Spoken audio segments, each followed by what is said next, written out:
Eventually, Jermaine couldn't hold his tongue and actually confronted Jay-Z about this. Yo, let me ask you a question. When you was working on Reasonable Doubt, did you have somebody telling you needed a single? And he was like, nah, I didn't. I'm like, yo, so why you keep doing that to me? Around the same time, he was saying he couldn't make a certain kind of song because his fans viewed him as the chosen one, the savior of real hip-hop. And Jay-Z's reply was one of the realest things ever said. I've got a graveyard full of chosen ones. Why Jay-Z secretly hates J. Cole. Now, we all know that there's a lot of conspiracies out there surrounding Jay-Z and what his next move is, who he hates, who he's messing with, etc. We got one by Geek about it, and I'm very, very curious to actually see what he has to say regarding Jay-Z this time. Let's see. For years, fans have speculated about the true nature of J. Cole and Jay-Z's relationship. On the surface, it always felt a little off. At one point, Jay even confronted Cole about lyrics that appeared to be aimed at him, proof that there was tension between them. I did get a text from Jay at that time where he was like, we helped you, you know what I mean? Or like, yo, we're not like enemies. It always felt like parts of their story had been lost over the years, so I spent some time digging to understand what really happened. From what I found, it's clear why these two aren't very fond of each other. A lot of what you're about to see and learn you've probably never seen before. When Roc Nation launched, it wasn't designed to be a label for lyricists and underground rappers. Jay-Z had already lived through the Rockefeller era and wanted something different. Roc Nation was meant to be a home for global superstars, but the first artist they signed was J. Cole, an introspective backpack rapper. So I'm on Roc Nation, ran by Jay-Z. That's his label, and being the first rapper over there is. And the thing is, a lot of people don't actually know that he was signed to this record label, which is actually very, very interesting. Now, me personally, I'm not the biggest J. Cole fan. I've said it many time and time again. I do respect him as an artist and obviously his entrepreneurial journey, etc. And the fact that he's able to give quality music and also just live a normal life, that's very, very respectable. And also the fact that he's a producer, like he can produce, engineer himself, etc. That's amazing in of itself. But his music isn't my type of music besides, I would say, the Forest Hill album, and prior to that, like the newer stuff isn't my type of stuff, I'm not going to lie to you. Or even if I appreciate it, I'm not really going to listen to it on repeat, same way I did before.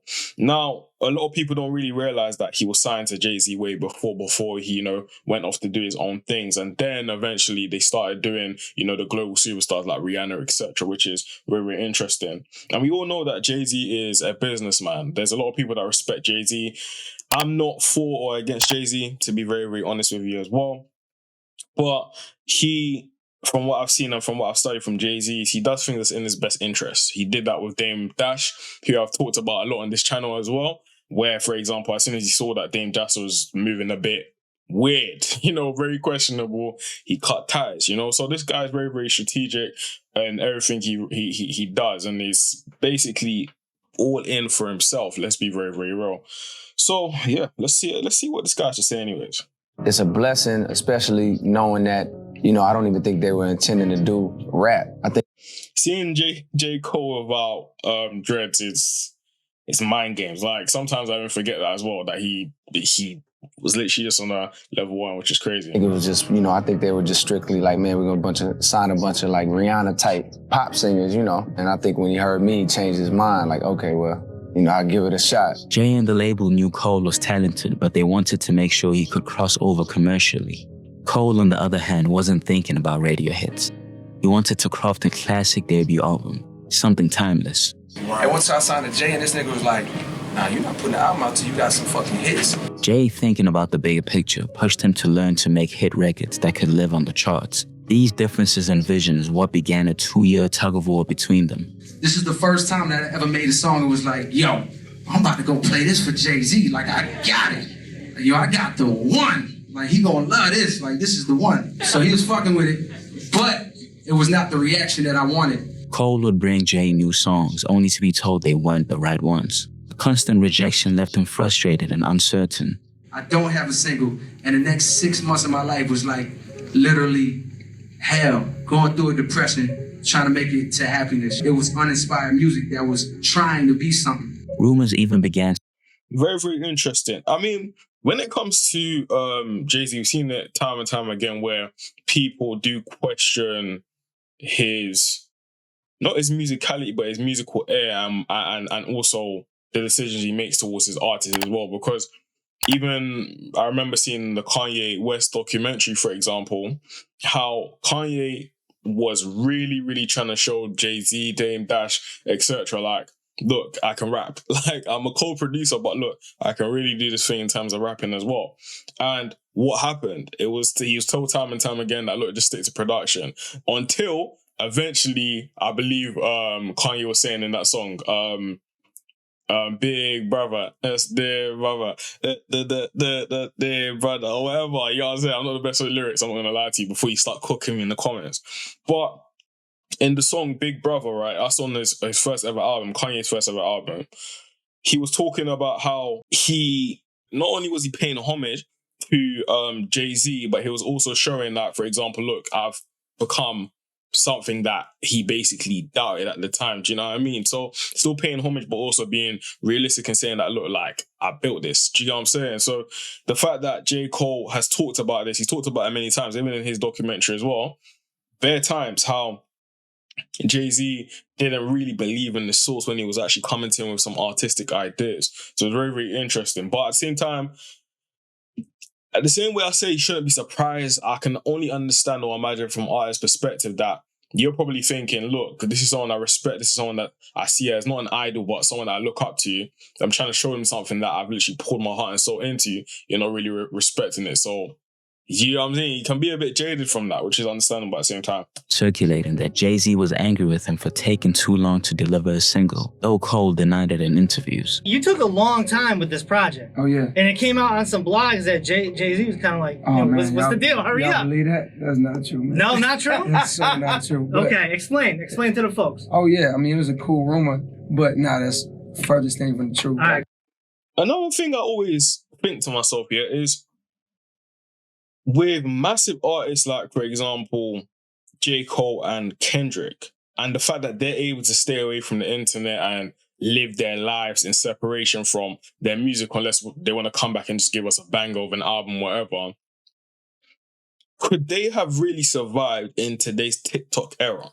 Because a lot of the stuff that they talk about, a lot of the stuff that on the controversies around them when they were basically coming up as well, in this TikTok era could have potentially destroyed their careers. Do you know what I mean? Something as simple as that question, for example, someone would have just clipped it, put it on the internet and being like, oh, J. Cole says he hates Jay-Z, blah, blah, blah, and then all of a sudden he messes up his entire situation. Do you know what I mean? So it's very, very interesting. Sometimes I feel sorry for artists as well, bro. Can't lie. Cool. Though he denied it, the truth is Jay was getting impatient. So impatient that he embarrassed him at an industry event in front of his peers. Cole and his manager were chatting with Drake and his team when Jay walked up. So then Jay walks in. He sees all of us together. He goes, yo. And he looks at Drake. Yo, get a boy one. Like, points at Cole. Like, basically give him a hit. We're like, what? Embarrassing. But I do That's kind of embarrassing. remember Not even kind of is. It is very, very embarrassing. Very embarrassing, actually. being at the dinner after that. And I'm just looking at Cole. And he looks pissed. He was furious, but Jay didn't stop there. Later that night, he doubled down, again urging Cole to bring him a single. As I get within like 7 feet of him and he sees me approaching, he looks at me like, just one. Give me one, please. He got his... Same way, though, what literally comes to mind is that, look, as a label exec, obviously I'm not one, but whenever I study the label execs, they have to make very, very tough decisions, and the success of not only their career and their position, but the success of the label literally depends on what they believe is right, which is following obviously the hits and following the chart toppers, etc. That's what's going to give them the accolades as well. So there's a mutual relationship between the artist and also the label. Now, the fact, and it always happens with artists that eventually, sign other artists, the fact that Jay-Z is an artist is part of the reason as to why I believe this is even a topic in and of itself. Because let's be real, when it comes to, for example, artists facing, label execs that aren't artists and are literally just people in a suit and tie, yes, they speak out against them, but it's usually a pity party for the artist rather than a whole hate train for the artist and also the record label. Because I haven't really seen many other cases as to where a lot of people and commentators alike they send hate trains to labels, you know what I mean? Like, where was Drake's fans? I'm a fan of Drake, I'm not gonna lie. Where was Drake's fan when he was putting that lawsuit against UMG, for example? I didn't necessarily agree with it personally, but for the people that agreed, where were they? Whereas, for example, if UMG was, I don't know, Lil Wayne in a situation, I'm pretty sure people will come out and be like, oh, Lil Wayne's whack for that. Do you know what I mean? So I always find it interesting how people will comment and perceive things dependent on their access to you and how familiar they are with you as well. It's very, very interesting. Doubles down. Yo, he got his hands folded. Eventually, Jermaine couldn't hold his tongue and actually confronted Jay-Z about this. Yo, let me ask you a question. When you was working on Reasonable Doubt, did you have somebody telling you needed a single? And he was like, nah, I didn't. I'm like, yo, so why you keep doing that to me? Around the same time, he was saying he couldn't make a certain kind of song because his fans viewed him as the chosen one, the savior of real hip-hop. And Jay-Z's reply was one of the realest things ever said. I've got a graveyard full of chosen ones. His point was simple. Talent alone isn't enough. You can't just make good rap songs for your core fans. You need to evolve and reach wider audiences, or you risk becoming irrelevant. In hindsight, that is facts. That is facts. Like, at the end of the day, besides, okay, the label versus the artist, the bit, etc., it's fact. Even me as a producer, I tell artists all the time that, yes, you can be talented, because every single artist will be like, oh, I'm the chosen one. Oh, I believe that God's given me this. I believe that my friends believe I'm the best in the world. I believe, like, you can believe it, but at the end of the day, no one's going to believe in you unless you literally put in the work and actually make it believable. It's just the reality. In the same way, I believe that I'm one of the most talented when it comes to production and it comes to all sorts of different things, but because I don't have, you could say, the hit, I've worked with massive artists, but because things haven't come out and I don't have the platinums, etc., I can't go into a label room and now say to them, oh, give me 500k for a publishing deal because I believe I'm the best. They're going to be like, show me. You know what I'm saying? Unfortunately, actions speak louder than words. Well, fortunately, actually. So a part of me also feels as if though Jay-Z, as much as yes, he does a lot of moves that are quite selfish, I also believe that it's part of just pushing and making sure that whoever you believe in and invested into, you take a mentorship kind of position and you want to push them just to make sure that, okay, they're bigger, they're better, they do whatever they need to do to actually get to the top. Because J. Cole, if I'm not mistaken, he understands how to also make a hit. He understands how to make records that are going to be in the charts. He just chooses not to. That's just a separation. That's the reason why I respect him as an artist, but me personally, I'm not bumping J. Cole every single day. Do you know what I mean? Besides, Jay was right. Fans often sympathize with Cole's side of the story, the passionate artist who wanted to stay true to his sound. But Jay was trying to teach him how to be more than just a great rapper. He wanted Cole to be a complete artist. Eventually, Cole cracked the code with Workout, a song that finally got the green light. His debut album, The Sideline Story, was ready for release. But just when things seemed to be coming together, another problem would present itself. At his album listening party and later in a Rolling Stone interview, he revealed he was waiting on a Jay-Z feature for a song he had specifically set aside for him. No Jay-Z verse as we sit here and talk, Cole told Rolling Stone. I don't know if he's just messing with me or what, but I've already mentally prepared myself. If it doesn't happen, it's all good. Working with Jay and everything, is he gonna be present on the album and all that? Yes. I be doing song like the song I just did, I told you I just did. Yeah. I'm like, man, it's the one for Jay. Unfortunately, the verse never came. The album dropped without it, and around this time, more rumors spread that Cole was upset that Jay didn't show up for his debut, though he never admitted it publicly. And I remember all of those stories. I remember Cole being mad because or maybe feeling a way about not being on his whole album. Or I remember the process. Shit, Cole told us about the process. He told us about struggling for a single. To make things worse, the lead song Workout, the very song Jay had approved, was hated by fans and critics alike. So I get a release date and we dropped the single. It was the worst response on any song I've ever. You gotta understand that, like, to my fan base, it's like, yo, that's the chosen one. Right. So when they heard that song, it threw them off. No one forced that on you. No, exactly. Nobody made, let's get it clear. Nobody made me. Right. When I made that song, it was a triumph. I felt like I beat the game. It was a happy moment for me. Like, yo, watch. So when that happened, I got it. I understood why people did that, but it hurt. It was like, oh, man. It eventually became a hit, but the backlash stuck with him. When the album dropped, the response was lukewarm. People weren't impressed, and he started to feel like maybe he compromised his vision trying to please others. This frustration led to songs like Let Nas Down, where he reflects on disappointing his idol and his core audience. But the irony is that before the backlash, Cole had proudly told publications how confident he was in the album. I'm gonna tell you the truth, I do feel, I'm getting that feeling. But I think what's making it a classic is that I keep setting my standards higher and higher. As a producer, as a creative, is a part of me is like, fam, I wish I could have been there in these type of times. Yes, it would have been harder to get the cuts from big artists, etc. But to be a part of album rollouts and to be a part of like seeing artists, just do their thing. Yes, you can still do it. For example, I work with a lot of artists very, very closely, etc. But the way things are is, how can I say it? Consumer behaviors change. Even labels as well, they don't know what they're doing at all as of the date of this video. In terms of artists as well, people are just throwing things out, and in reality, the strategy's completely changed. It's more so a case of, instead of holding off your album and surprising your fans, and then everyone having this moment of, you know what, I'm gonna actually sit down and take in this album. How many artists are able to even do that now? It's just not a thing.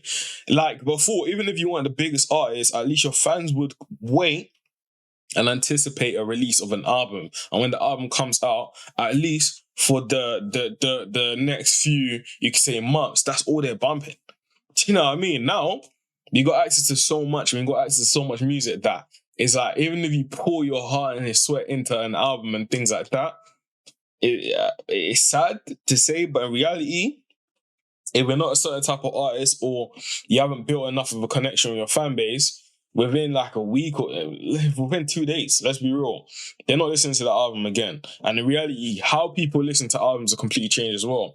People don't listen. Like, I remember when, for example, I'll give you an example, Travis Scott, Astroworld, for example. When that came out, I remember I literally sat through the entire album, right? Didn't do anything. I was literally just sitting through the entire album, listening to it, appreciating the music, appreciating the sonics, appreciating everything that went into the album. Then, after a few listens, I was like, okay, this is my favorite. This is what I'm going to save aside to a playlist. This is what I'm going to do there. And I did that with every single, like, all the biggest albums and the best albums for me, innit?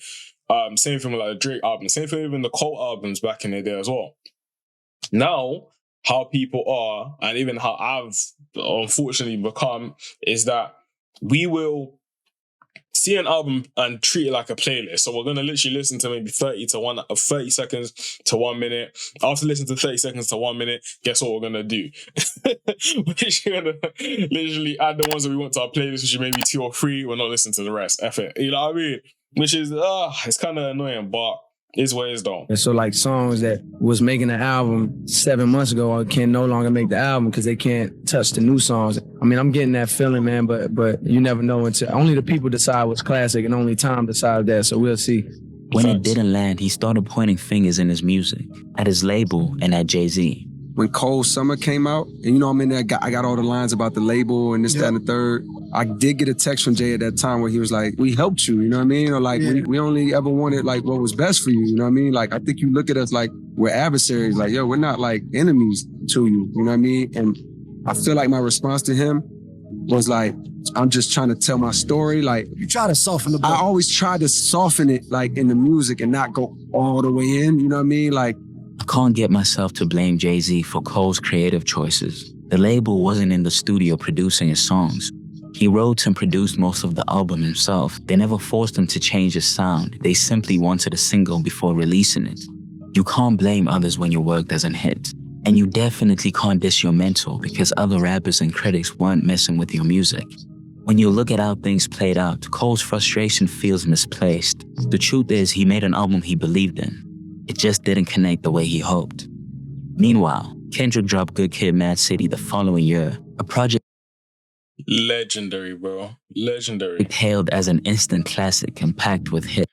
And I know I've said in previous like videos before how I'm not a Kendrick and a Cole fan, and I'd rather listen to Drake. When I say that, it's partially a joke, it's partially true, it's more so true, let's be real.